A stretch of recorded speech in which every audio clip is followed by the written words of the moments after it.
আসসালামু আলাইকুম ওয়া রাহমাতুল্লাহ। হযরত আবু হুরায়রা রাদিয়াল্লাহু তাআলা আনহু থেকে বর্ণিত, রাসূলুল্লাহ সাল্লাল্লাহু আলাইহি ওয়াসাল্লাম ইরশাদ করেছেন, আল্লাহ পাকের আরশের সম্মুখে একটি নূরের স্তম্ভ রয়েছে। যখন কোনো ব্যক্তি দুনিয়াতে বলে লা ইলাহা ইল্লাল্লাহ, তখন আপনা আপনি সেই নূরের স্তম্ভটি কাঁপতে থাকে। তখন আল্লাহ পাক বলেন, হে স্তম্ভ, চুপ করো, তুমি কেঁপো না। তখন স্তম্ভটি আল্লাহর কাছে আরজ করবে, হে আল্লাহ, যে পর্যন্ত তুমি কালেমা পাঠকারীকে মাফ না করবে সেই পর্যন্ত আমি চুপ করব না। তখন মাবুদের পক্ষ থেকে হুকুম আসবে, আমি তাকে মাফ করে দিলাম। এই কথাটি শোনা মাত্রই স্তম্ভটি তার কম্পন থামিয়ে চুপ হয়ে যাবে। এই পবিত্র কালিমা সম্পর্কে আল্লাহ তাআলা কুরআনুল কারীমে ইরশাদ করেন, কালেমা তৈয়বার উদাহরণস্বরূপ যেমন একটি পবিত্র বৃক্ষ যার শিকড় জমিনের সঙ্গে সংযুক্ত আর উহার শাখা আকাশের দিকে, তদ্রূপ কালেমা তৈয়বা দুনিয়াতে আর উহার নূরের শাখাটি স্তম্ভস্বরূপ সপ্ত আকাশের উপর। সুবহানাল্লাহ। হাদিসে এসেছে, যখনই কালেমা তৈয়বা 3 বার পাঠ করা হয়, লা ইলাহা ইল্লাল্লাহ, তখন সাথে সাথে সে কালেমা প্রবল গতিতে আকাশের দিকে ধাবমান হয়। তখন ওই বাক্যটাকে বলা হয় থেমে যাও। তখন সে বাক্যটি প্রবল কম্পনে আরশে মুআল্লামার দিকে ছুটতে থাকে। আল্লাহ পাক রব্বুল আলামিনের কাছে আরজ করে, হে আল্লাহ, আপনি সে ব্যক্তিকে ক্ষমা করে দিন যে একবার আমার নাম নিয়েছে। তখন আল্লাহ পাক বলেন যে যখনই লা ইলাহা ইল্লাল্লাহ পাঠ করবে, আমি আল্লাহ তার জন্য সাক্ষী হয়ে যাব, আমি তাকে ক্ষমা করে দিব। সুবহানাল্লাহ। প্রিয় দর্শক, লা ইলাহা ইল্লাল্লাহ হচ্ছে ঈমানের 70টি শাখার মধ্যে সর্বোত্তম, যার কারণে এ কালেমার জিকিরে রয়েছে গুরুত্বপূর্ণ ফজিলত। প্রিয় দর্শক, লা ইলাহা ইল্লাল্লাহ জিকিরের গুরুত্বপূর্ণ ফজিলত এর কয়েকটি হাদিস তুলে ধরা হলো। হযরত জাবির ইবনে আব্দুল্লাহ হতে বর্ণিত, রাসূলুল্লাহ সাল্লাল্লাহু আলাইহি ওয়াসাল্লাম বলেছেন, সর্বোত্তম জিকির হচ্ছে লা ইলাহা ইল্লাল্লাহ এবং সর্বোত্তম দোয়া হলো আলহামদুলিল্লাহ। সুবহানাল্লাহ। হাদিসটি রয়েছে তিরমিজি শরীফে। তারপর হযরত মুয়াজ রাদিয়াল্লাহু আনহু হতে বর্ণিত, রাসূলুল্লাহ সাল্লাল্লাহু আলাইহি ওয়াসাল্লাম বলেছেন, যে ব্যক্তি খালেস অন্তরে একনিষ্ঠতার সঙ্গে লা ইলাহা ইল্লাল্লাহ বলবে, সে জান্নাতে প্রবেশ করবে। সুবহানাল্লাহ। মুসনাদে আহমদ, তিরমিজি, ইবনে মাজাহ, নাসাই, ইবনে হিব্বান শরীফের হাদিস। তারপর অন্য হাদিসে হযরত ইতবান বিন মালিক রাদিয়াল্লাহু আনহু হতে বর্ণিত, রাসূলুল্লাহ সাল্লাল্লাহু আলাইহি ওয়াসাল্লাম বলেছেন, যে ব্যক্তি একমাত্র আল্লাহকে সন্তুষ্ট করার জন্য লা ইলাহা ইল্লাল্লাহ বলবে, কিয়ামতের দিন সে এমন ভাবে উপস্থিত হবে যে তার উপর জাহান্নাম হারাম হয়ে গেছে। সুবহানাল্লাহ। অর্থাৎ তার কোনো টেনশনই থাকবে না। আল্লাহু আকবার।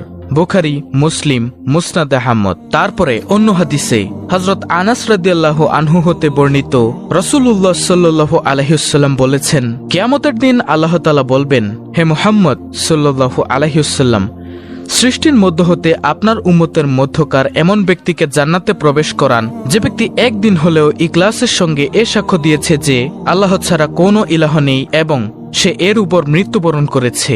মুসনাদ আহমদ। প্রিয় দর্শক, আমরা দেখতেই পেলাম যে লা ইলাহা ইল্লাল্লাহ জিকিরের কত ফজিলত। এছাড়াও আরো কিছু ফজিলত আপনাদের সামনে তুলে ধরা হলো।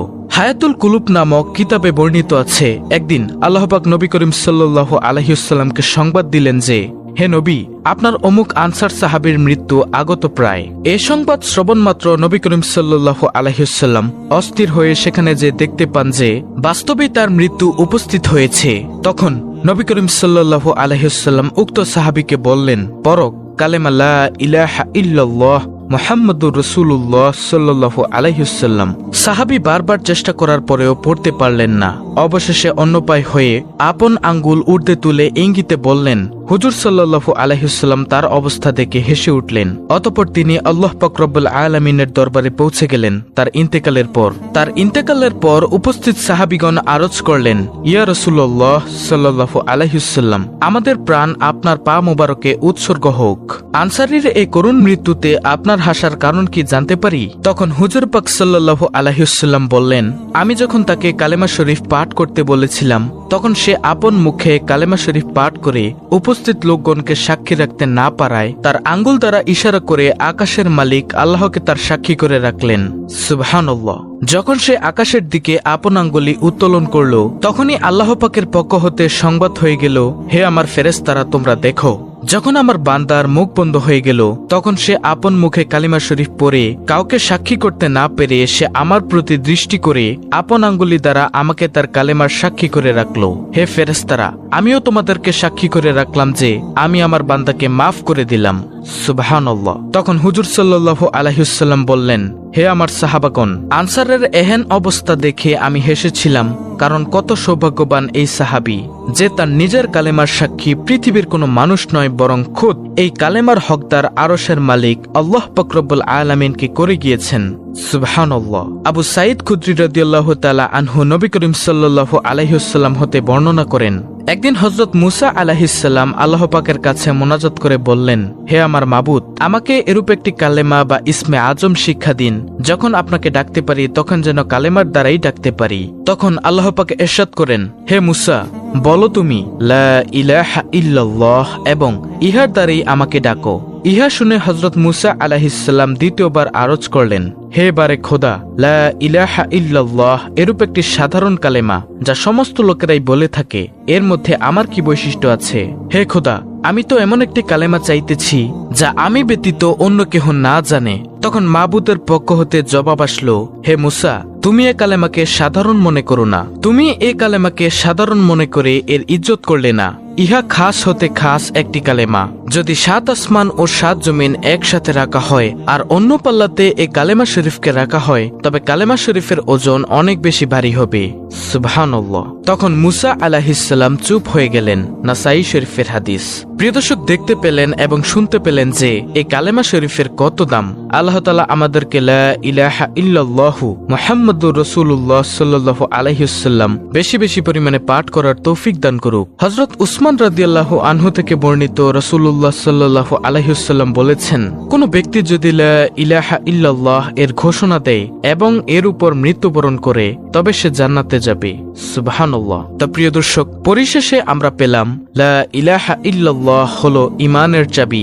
এই কালেমা পাঠ করলে ঈমান মজবুত হয়। যে ব্যক্তি কালেমা পাঠ করে মৃত্যুবরণ করবে ওই ব্যক্তি জান্নাতে যাবে। তাহলে আমরা অবশ্যই পাঠ করব লা ইলাহা ইল্লাল্লাহু মুহাম্মাদুর রাসূলুল্লাহ সাল্লাল্লাহু আলাইহি ওয়াসাল্লাম। আল্লাহ তাআলা আমাদেরকে এই কালেমার উপর অটল থাকার তৌফিক দান করুক এবং নবী সাল্লাল্লাহু আলাইহি ওয়াসাল্লামের প্রতি ভালোবাসা রাখার তৌফিক দান করুন। আমিন। প্রিয় দর্শক, ভিডিওটি ভালো লাগলে অবশ্যই ইসলামের আলো চ্যানেলটিকে সাবস্ক্রাইব করে বেল বাটন অল বাজিয়ে দিবেন। ভিডিওটিতে একটি লাইক দিবেন এবং কমেন্টে আমিন লিখবেন এবং অন্য মুসলিম ভাই বোনদের কাছে ভিডিওটি শেয়ার করে দিবেন যেন তারাও দেখে আমলটি করতে পারে।